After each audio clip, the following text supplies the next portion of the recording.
Turning back to the situation in Libya now, we're joined by radio host and author Stephen Lenman via Skype to talk more about the situation there. Thanks for being with us. So protests have been raging for weeks now. Why do you think the government doesn't address the concerns of the people in this case? Well, I think the government is taking orders from the government in Washington, and that's the way it's been all along. This was a Washington operation with key NATO partners, Britain, France, we know who they are, Qatar, other nations. I think Egypt was involved on the Eastern Front. There were reports that Egypt was sending arms in, even reports about Egypt commandos coming in. I don't think big numbers, but some. Qatar sent special forces in. UK, Washington, France sent special forces in. We're learning all kinds of things after the fact. People call on the government to be more transparent in handling cash flowing in from abroad. Now Italian Prime Minister Mario Monti is in Libya pledging billions of dollars for reconstruction and security projects aimed at protecting the oil facilities and infrastructure there. Do you think the money will actually be well spent? Well, he's pledging money for the big corporate interests, mainly Italian. He certainly isn't pledging any money for the Libyan people. They will get entirely shut out. And can I mention this? I wrote a few days ago a very brief report that 12,000 U.S. forces were positioned in Malta ready to come in and occupy Libya. I found another report, I haven't written about it, that at least 6,000 are now there. And what are they doing? What else? They're guarding the oil facilities. Where did you find that information? I got it from Cynthia McKinney. All right. From former Congresswoman from Texas, yes. Cynthia McKinney. Yes. She emailed me. All right. Protesters are now demanding to sack the Gaddafi-era officials. Do you see another conflict on the horizon there?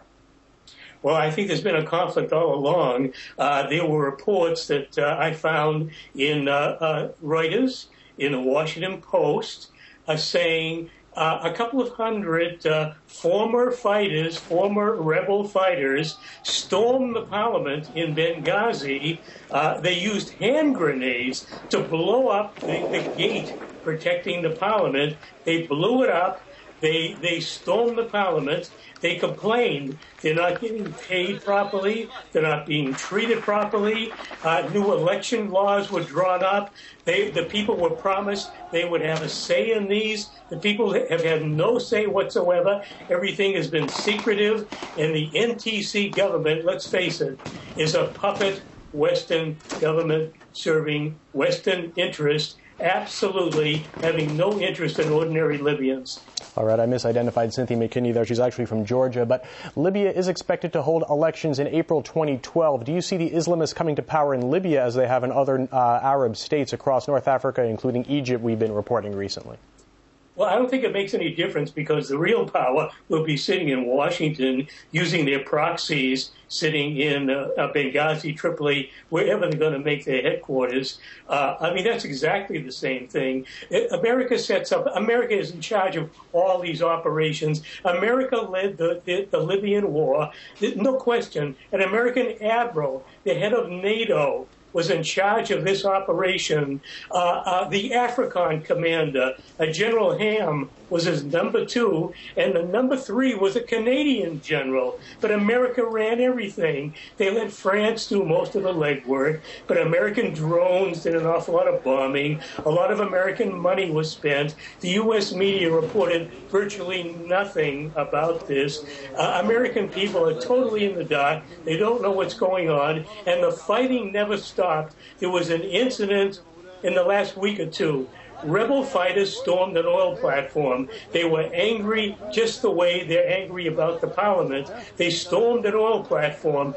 NATO helicopters, attack helicopters, came by and gunned them down, gunned down their own forces, killed them in cold blood. This is what they can expect. They enlisted these people to fight. They're cheating them now. They're angry. Anything can happen. I expect protracted violence. And one more thing. I saw a report on, I think it was Libya SOS, that the tribes, no, I'm sorry, this was a report in Pravda RU published yesterday.